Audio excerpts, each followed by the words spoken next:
So, last time we began to look at capital, right? And in introducing the concept of capital, one of the first things that we talked about was the degree to which what is involved is a reversal of means and ends. And moving from CMC to MCM or MCM prime, right, where the goal of CMC is consumption and the goal of MCM is basically exchange values accumulation. So you have two very different kinds of exchange within the framework of the commodity farm. And you can't get at that difference by that is, you can't get at the whole by separating the two out. One of the things that Marx criticizes is any utopian imaginary of a society based on CMC doing away with MCM prime. In other words, a society of free and equal commodity producers, let's say yeoman farmers or something, without capital. By the same token, having MCM prime without CMC.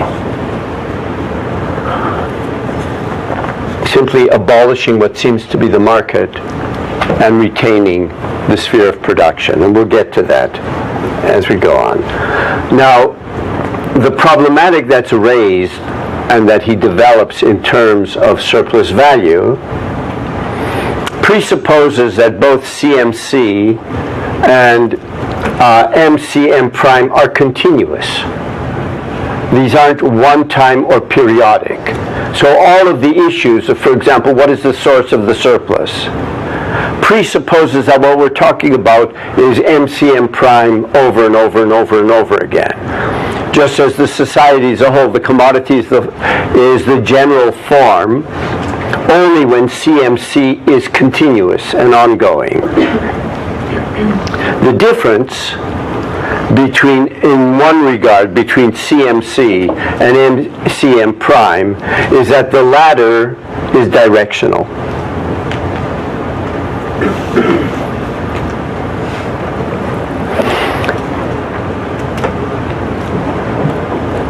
In saying that MCM prime is an ongoing process, what we're talking about, and therefore asking about the origin of surplus value, the question is posed within the framework of what is the ongoing continuous source of surplus value. In dealing with a movement which is endless, which is limitless. In a way, he began preparing the grounds for this towards the end of the chapter on money, where he talks about how the contradiction of money is that on the one hand, as purely quantitative, it's boundless, but then it's always a determinate quantity. So that there is a tension between the conceptual boundlessness of the purely quantitative plus the actual real bounded nature of how much you can hoard. The miser being the capitalist gone mad.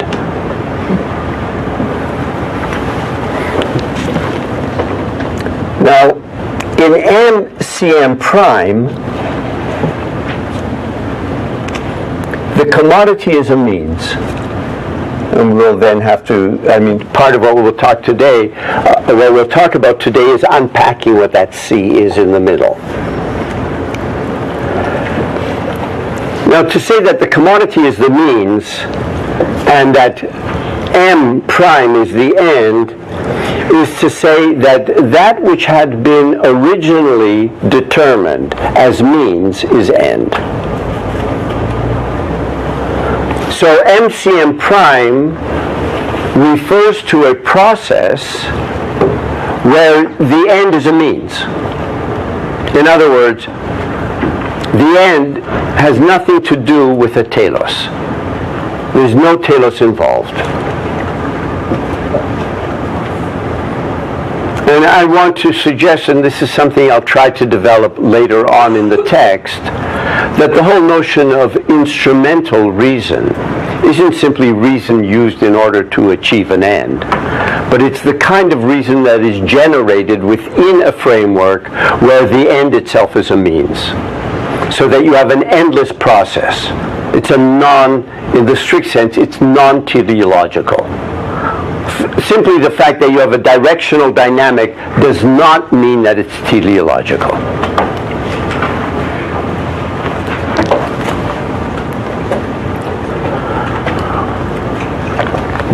Now,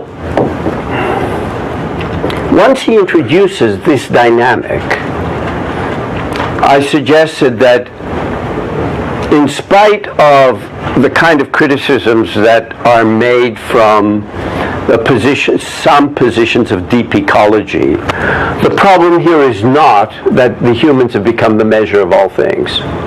On the contrary, humans are not the measure of all things. The goal is outside of humans and it's boundless. The capitalist acts as the agent of a movement.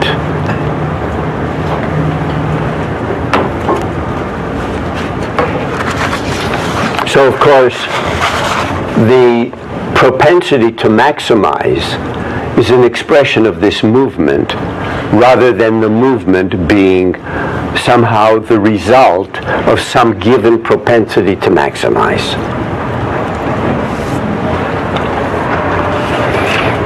Now,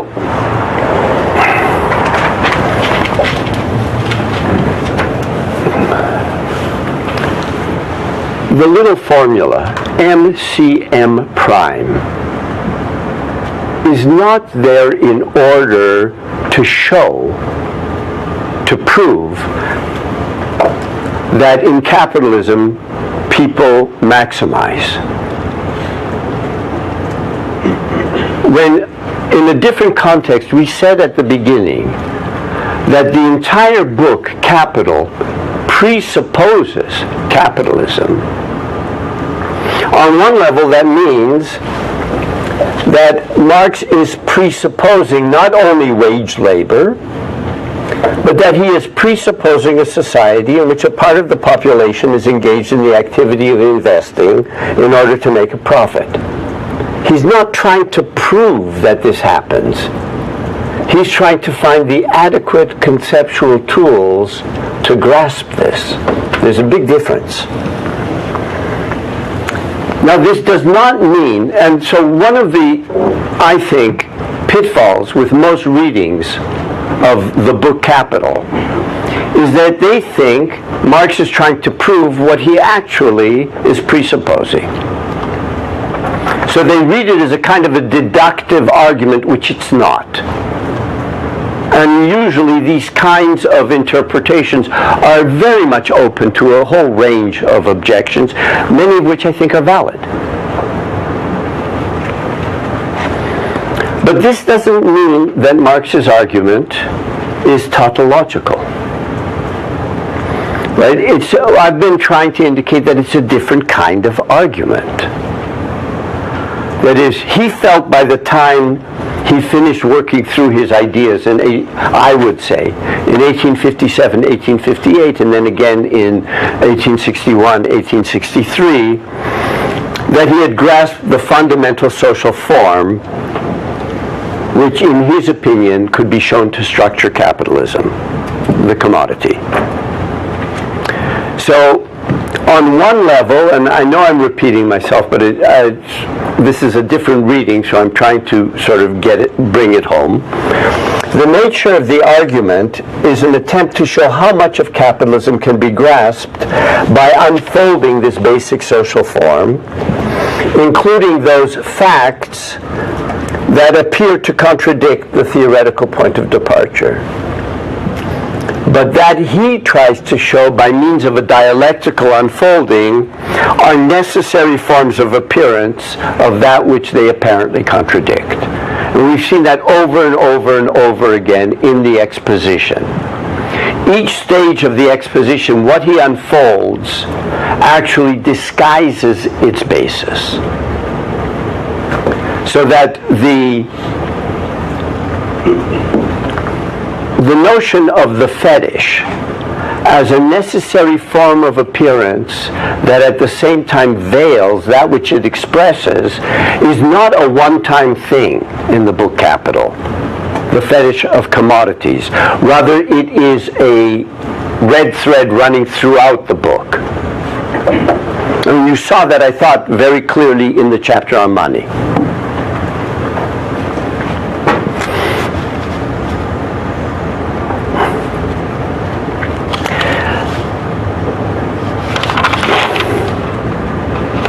Now,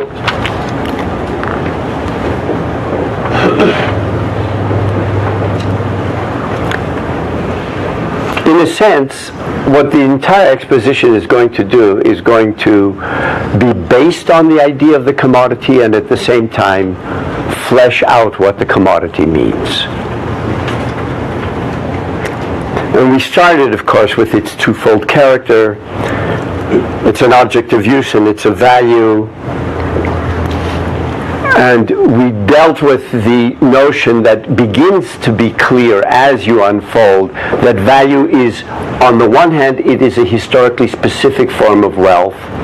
On the other hand, and at the same time, it's a form of objectified social mediation. And it's this that underlies what he's trying to get at as the peculiar quality of social relations in capitalism. Part of the book is an attempt to show that the word social relations hides as much as it reveals. Since what we call social relations in Society A, Society B, and in capitalism are fundamentally different things. And that the relations here are commodity and capital. First and foremost, those are the relations he's talking about. So that, and it's very unfortunate, I think, that he continued to use the word materialism because it doesn't sufficiently distinguish his thought from 18th century materialism and a lot of Marxism, for whom materialism really means the stuff itself, matter and work that creates matter and transforms matter. This materialism is about a form of mediation that is materially mediated. That's, in a sense, what the book is about.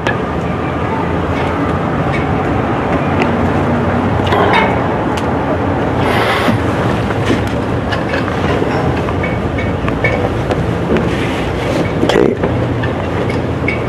Now, beginning this way, in unfolding the mediation, you'll notice at each stage of the unfolding, what he's also trying to do is establish the kind of social frame within which certain forms of thought become plausible. So there is a running commentary on dominant forms of thought in modern capitalist modernity. Right? It's not only directed against an Adam Smith or a David Ricardo or a Hegel.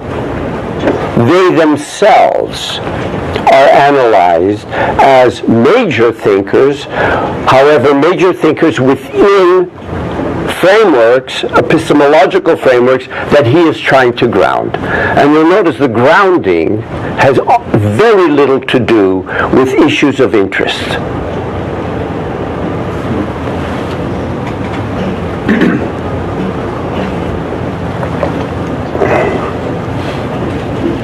Okay. So that what we've begun to see is that beginning with the commodity, Marx tries to unfold it to explain both, as we saw, money as the externalized expression of the quasi-objective mediational form of wealth, as well as the fact that this doesn't seem to be the case.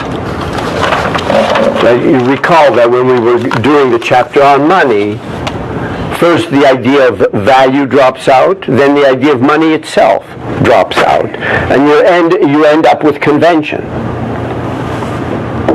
And each time it's developed dialectically out of the form of the mediation itself. Now, one thing that we're going to pay a lot of attention to is that MCM prime means more than simply you get more than what you put in. Not that that's false, but that the more that you're getting is a surplus of value. It's not that we're going to talk about value as a historically specific form of wealth as long as we're in the first chapter, and then once we're in the factory, we sort of forget that. On the contrary, and it's very easy to kind of lose sight of once you're in the factories, that is in the part of the book that deals with the process of production itself. So I'm going to be trying always to pull you back to the question of value as we're going through it.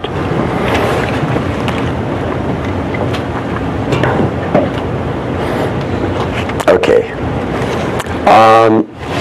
The other thing I believe that we touched upon was the whole idea of capital as the subject, which comes towards the end of this section. That is, and I suggested, after pointing out to you the degree to which Marx uses Hegel's language when he introduces the concept of capital, that he uses Hegel's language from the phenomenology in describing the Geist as the self-moving substance that is subject. And Marx is using this language in referring to the category of capital, that the critique of Hegel is different than it had been in the 1840s. This is no longer a Feuerbachian inversion where you say that what Hegel is doing is he's actually taking what people do and he's hypostatizing it. He's giving it an independent existence. At this point, what Marx is saying is that the independent existence that Hegel is giving the forms actually is rational.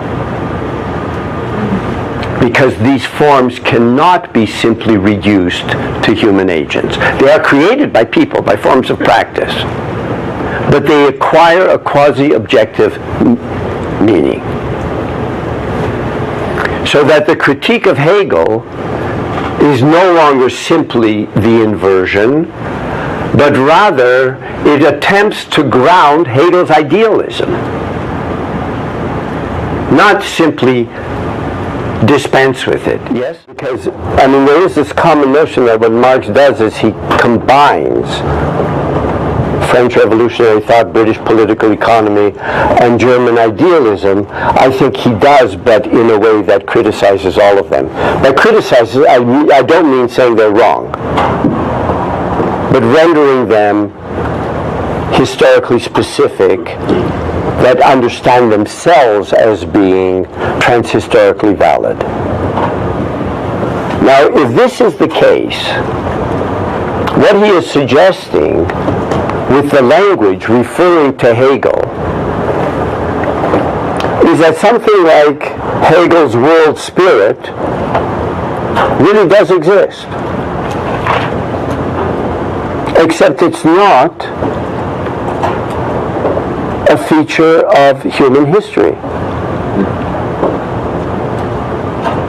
but rather it is a feature of capitalism.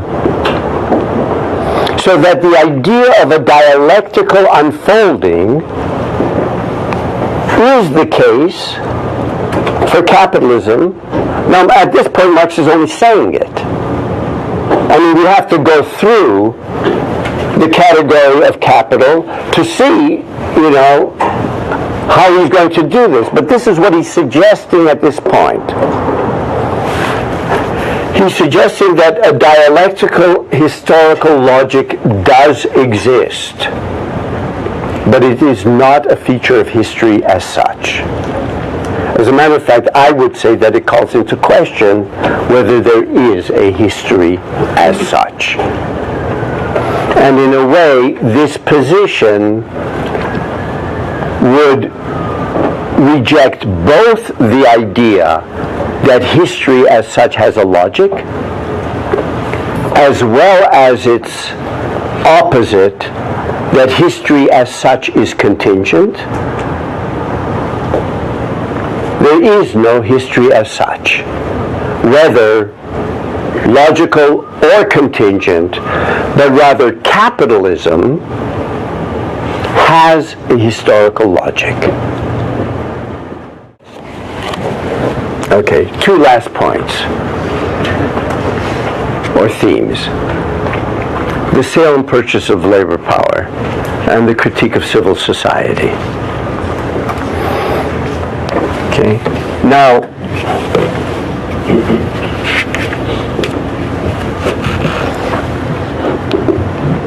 here he makes, in speaking about the sale and purchase of labor power, its formal qualities you're very well aware, right? The laborer is not, the wage laborer is not a serf, is not a slave.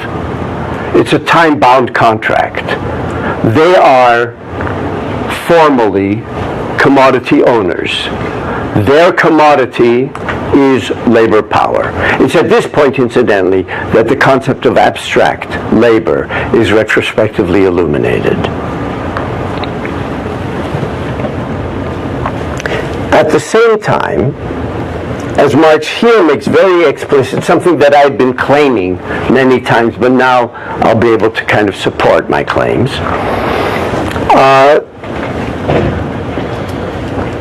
He talks about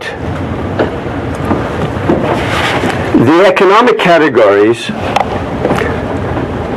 also bear a historical imprint.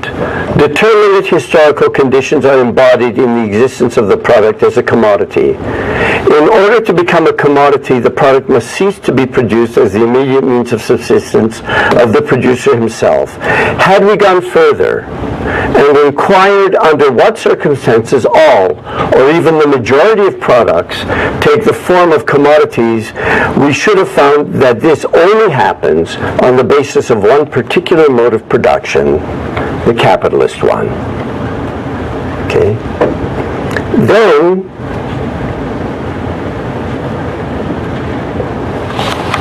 when he's introducing capital, he says, the historical conditions of its existence are by no means given with the mere circulation of money and commodities.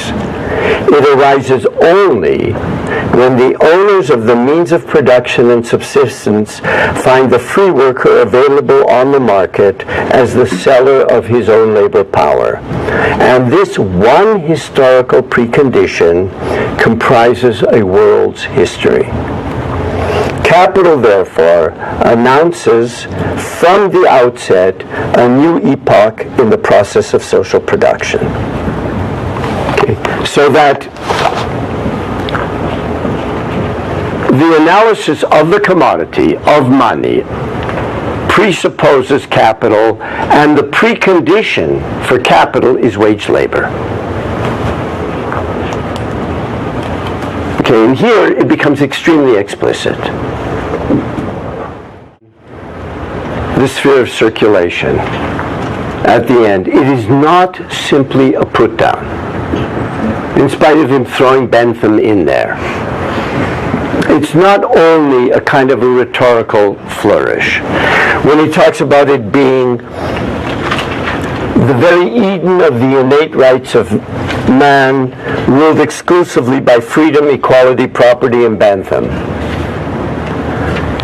What he thinks he's done up to this point is really grounded all of those values. And he's grounded them not as simply ideas that people have, derived from this tradition, that tradition, a third tradition, but rather as expressions of a new form of life. Okay? He is also saying that the differentiation of life into state and civil society is part and parcel of this historical development, whereby the latter, civil society, not only functions independent of political control, but also is free of other more traditional sets of social relations. Now, there are two aspects of this critique that I want to emphasize. The first is obvious, and that is, as opposed to Enlightenment thinkers, Marx dispels the notion that what is entailed is natural, and it comes into being when human beings, freed from the trammels of irrational superstition, customs, and authority, are able to follow their own interests in a manner which is consistent with human nature, which is a kind of a very common theme in Enlightenment thought. Okay. Marx's analysis of the commodity, money and capital, sought to show that what some would call the social in capitalism being mediated by objectifying activity rather than overt social relations doesn't appear to be social at all. In other words, what marks the context of this new form of society is that things appear decontextualized. It's the appearance of decontextualization that actually is the hallmark of this context. And the ability, the propensity, the tendency to project that through time and space onto other forms of social life, onto past history, is not a function of a curious kind of cultural egocentrism, but rather is a function of the forms themselves.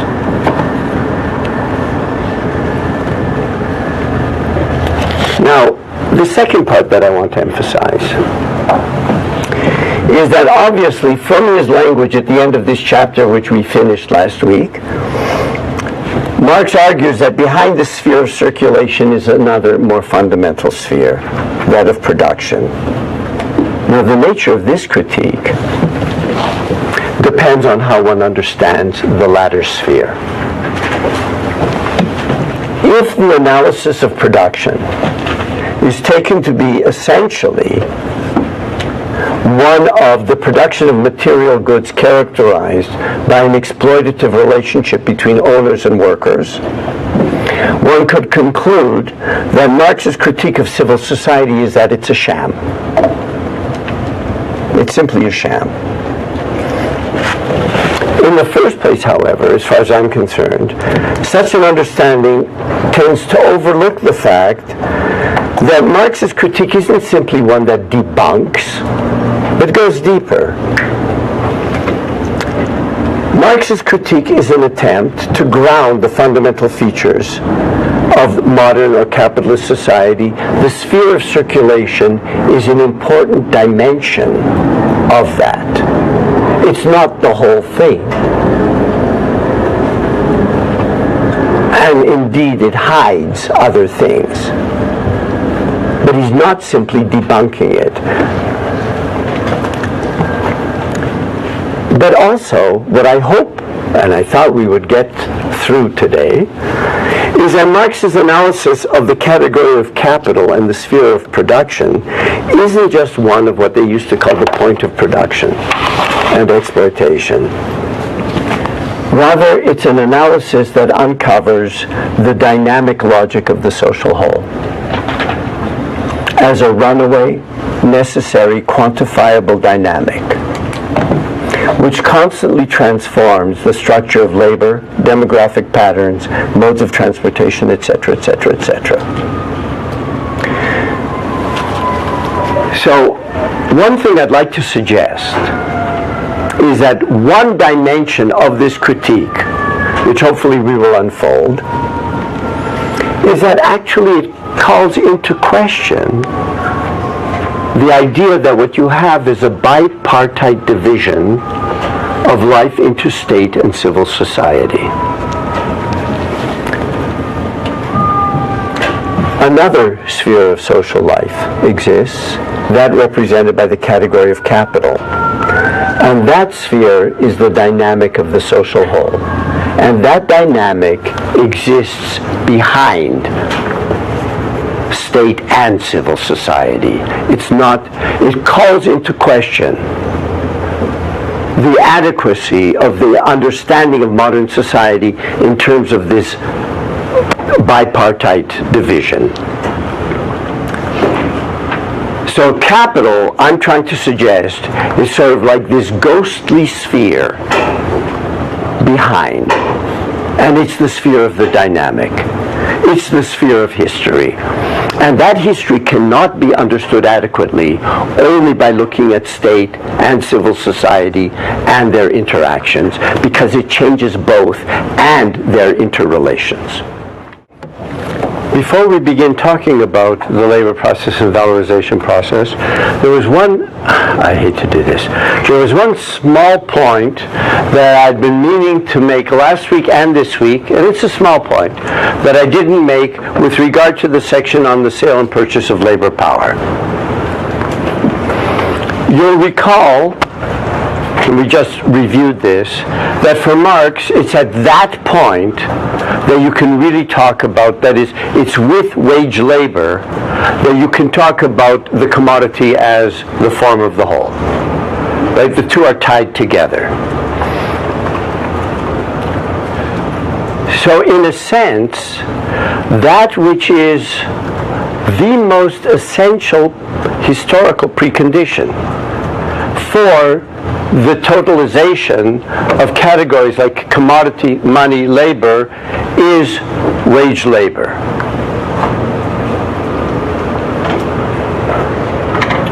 This flies in the face of a fairly well-known theorist,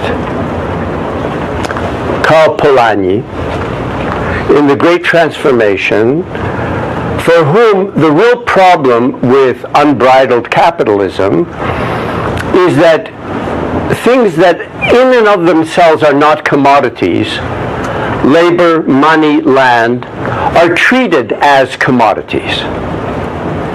So this kind of presupposes that there are some things that it's okay to be commodities, and other things that are not. Whereas what is going on here is that it's only with wage labor that you have commodity. That is to say, it's only with that very peculiar kind of social relation where one's labor becomes a means for consumption and not just of production, that the commodity form begins to be generalized. So rather than the commodification of labor being a perversion of what commodity is, it's at the heart of what commodity is.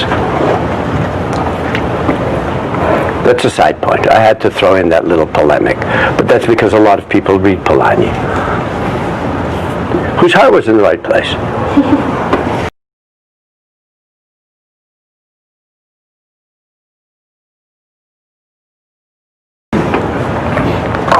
Okay, let's look at the title of this chapter. Labor process and valorization process. What should this remind you of?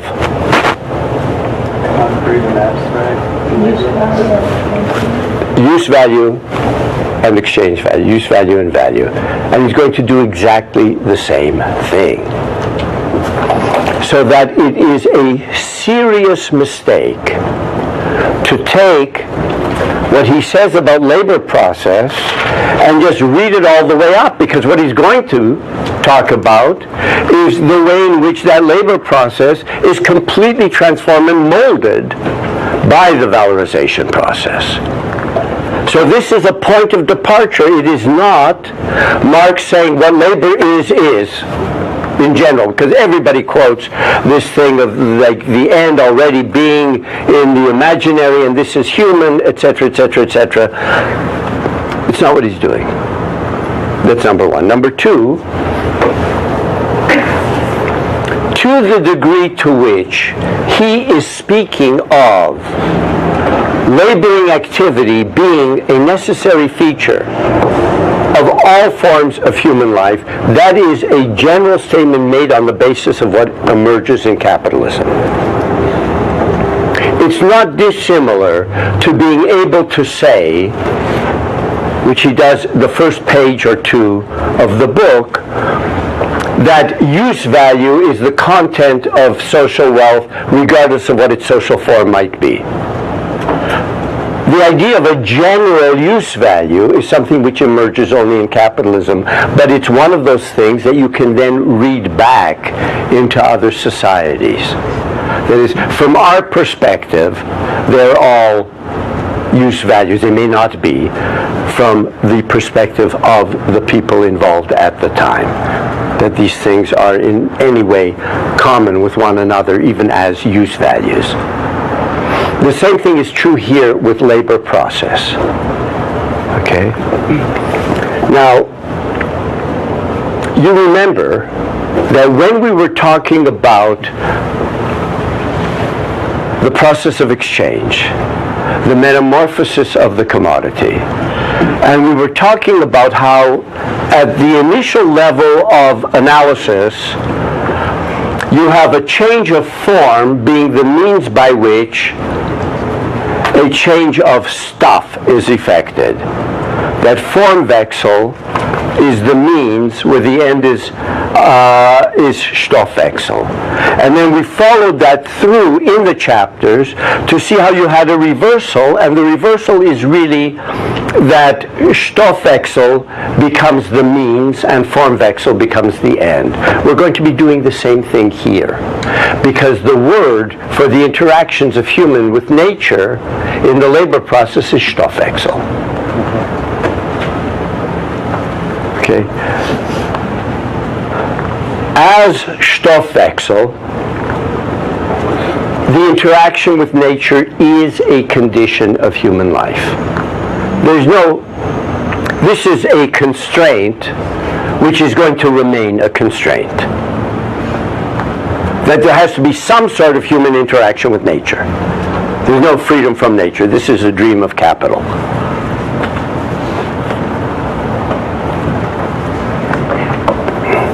Okay?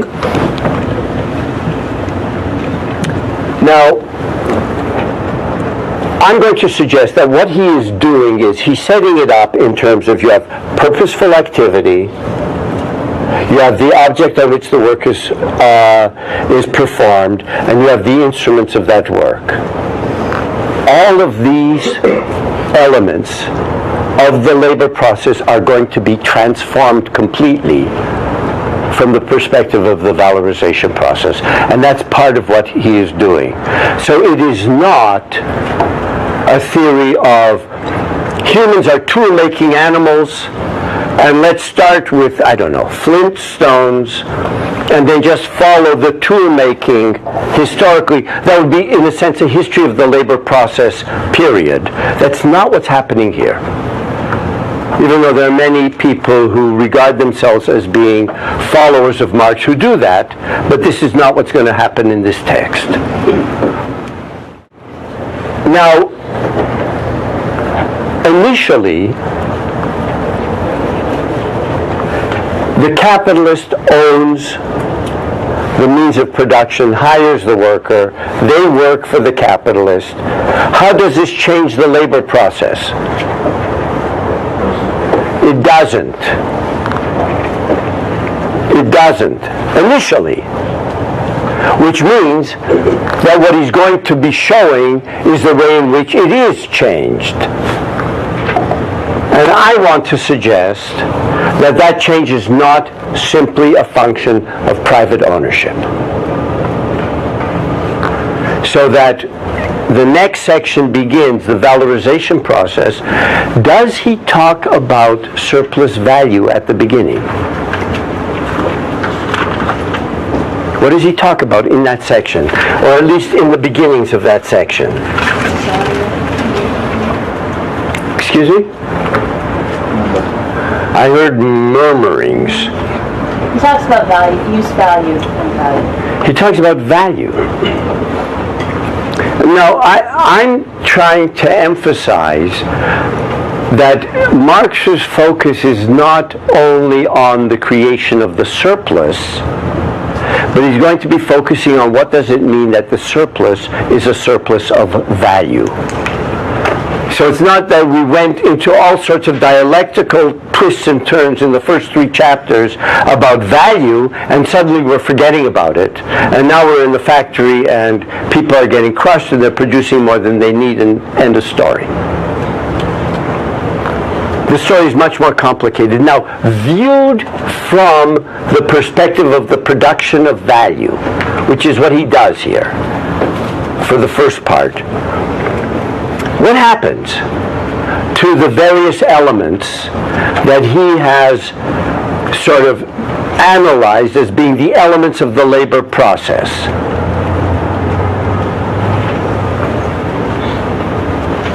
For example, what happens to the means of production and raw materials? They reappear.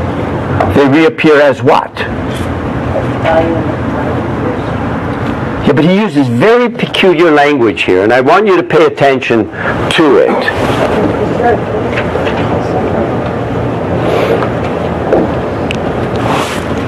Transferred value.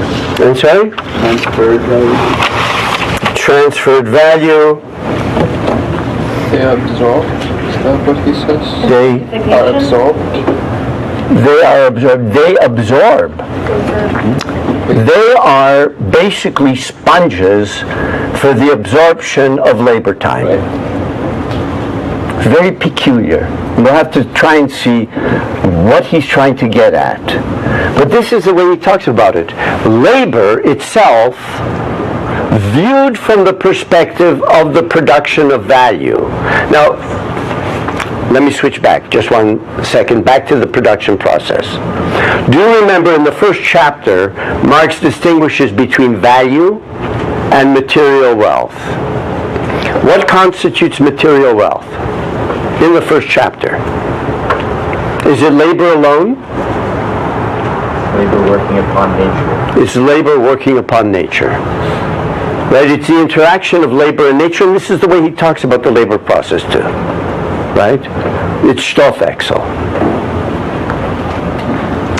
Value is labor alone, measured temporally.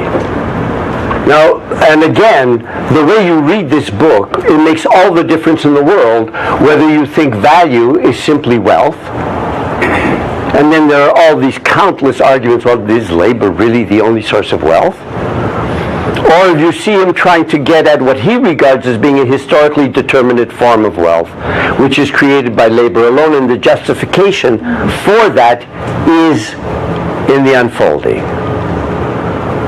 But certainly by now, I think one could say with a certain level of certitude that value and wealth are not the same thing for Marx. Value is a historically specific form of wealth, and it is characterized by virtue of, among other things, it is constituted by labor alone. Another difference, of course, is that where material wealth is the dominant form of wealth, how is material wealth mediated?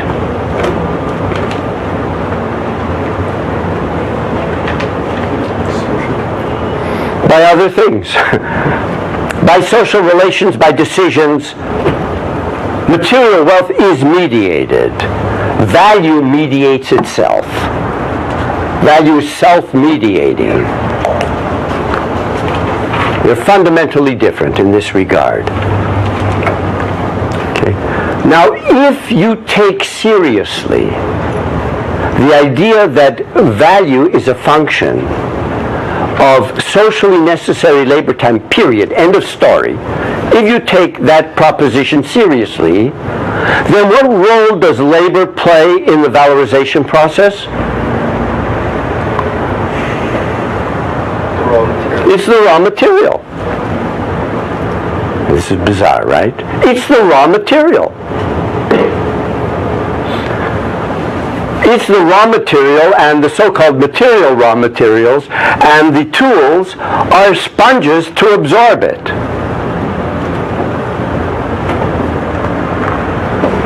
So let's be a little perverse and say that, value being a temporal form of wealth, labor is there as the source of this temporal form. And the result is more of this temporal form. But right now we don't even have the more.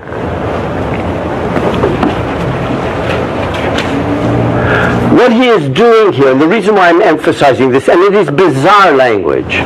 It's very bizarre, but you should take it seriously in its bizarreness, is he is trying to say if you look at the same process as a valorization process, all of the terms that I have come up with in the labor process are reversed. What is raw material isn't. What is agency isn't. The worker is the raw material. The purpose is going to be outside of them.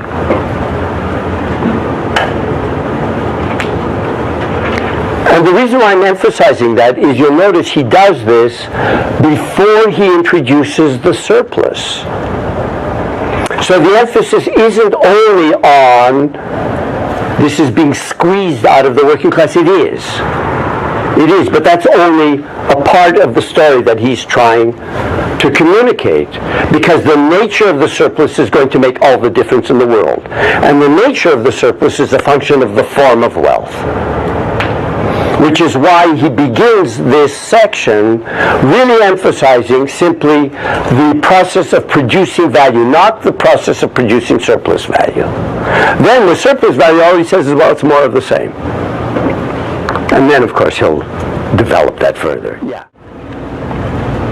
Not only labor, he says, but also the raw material and the product now appear in quite a new light, very different from the standpoint of the labor process as such. Now the raw material merely serves to absorb a definite quantity of labor.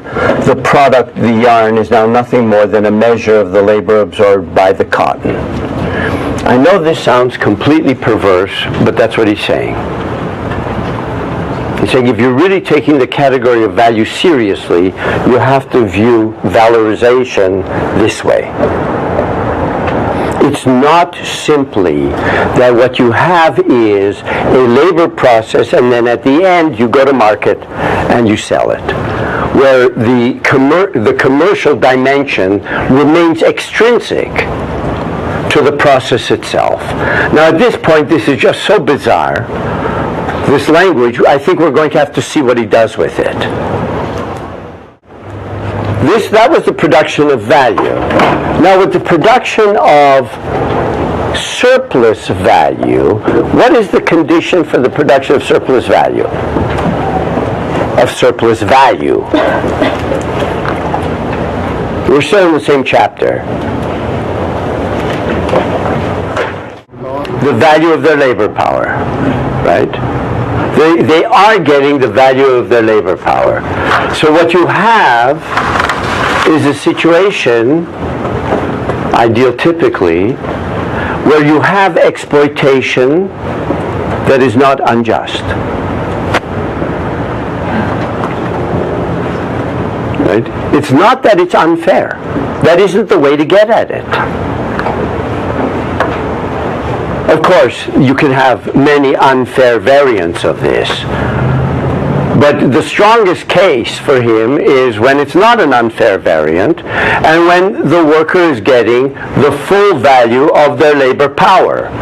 But capitalism only makes sense if the amount of value that labor produces is greater than the value required to reproduce labor power.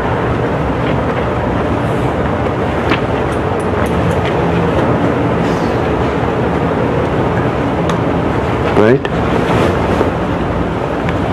So there isn't, in a sense, when Marx uses the language of saying that that this is just, that no injustice occurs, he's also suggesting that there is a form of justice which is very much tied to this logic of equivalences. So that you can have both at the same time, the extraction of a surplus in an ongoing fashion in a manner that is just.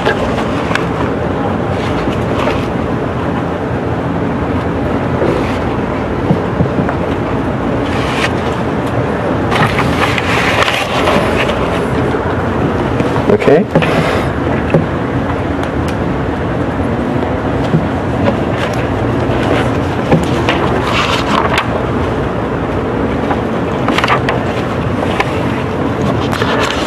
I'm trying to think. I mean, there's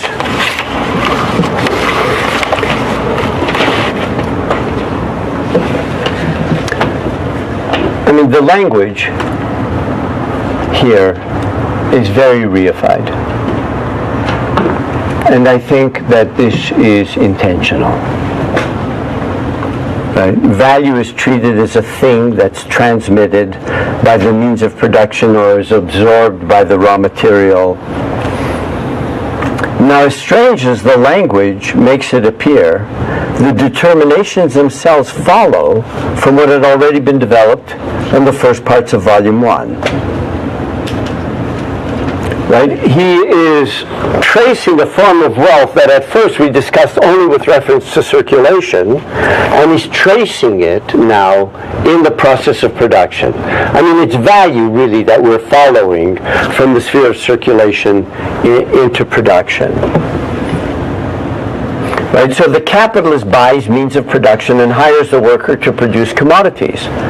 It's this simple and apparently unproblematic act and its attendant process of production that Marx attempts to grasp with the concepts, that is, with the categories developed thus far. So that, and it's very, for lack of a better term, let me call it metaphysical. Right, that underneath the surface of the coming into being and passing away of material carriers, there's value flowing, being added to, flowing. Right, there's a kind of a continuity, a transmission that's different from the more, as it were, cyclical aspect of the labor process. And I think that this would be almost impossible to swallow if this were really just about wealth. So what we're on the track of is the peculiarity of this immortal or metaphysical quality that he's calling value. I did want to leave you with this quote by Marx in the section on valorization. By incorporating living labor into their lifeless objectivity, the capitalists simultaneously transform value, i.e. past, objectified dead labor, into capital, self-valorizing value, an animated monster. And it's interesting, and it's a theme I'd like to pursue. There are monsters here. There is a vampire, except that the monsters aren't individuals. And it's not even the capitalist class. It's not even the Wall Street bankers. It's a form of ongoing accumulation of wealth in the form of temporal expenditure. And that's what the argument is going to be. It's not even just squeezing out as much as you can from the unfortunate many. There's much more of a determinate theory involved here. It's not just a theory of exploitation. You don't need all of this apparatus for that. You really don't. You know, Marx did more than just show that the capitalists derive their wealth from the working class. You do not need to sit in the British Museum for 20 years to come up with that. Unless you're really slow. And, well, some of us are.